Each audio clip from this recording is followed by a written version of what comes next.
সুপ্রিয় শিক্ষার্থী, আসসালামু আলাইকুম। অপটিমাম টিচিং সেন্টারের পক্ষ থেকে সবাইকে স্বাগত জানাচ্ছি। আমি মেহেদী হাসান।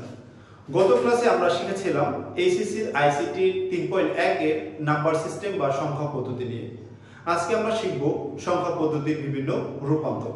চলুন শুরু করি।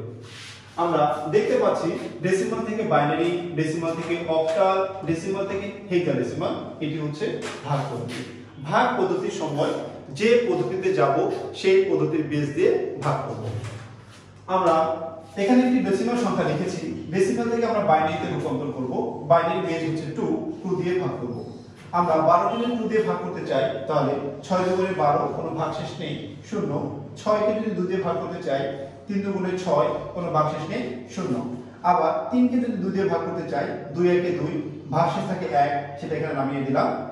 1 হচ্ছে ছোট, 2 হচ্ছে বড়। 1 কে 2 দিয়ে একবারও ভাগ করা যায় না, সুতরাং একবারও ভাগ করা যায় না মানে হচ্ছে 0 বার ভাগ করা যায়। তাহলে আমরা 1 কে আমরা এখানে নামিয়ে দিলাম।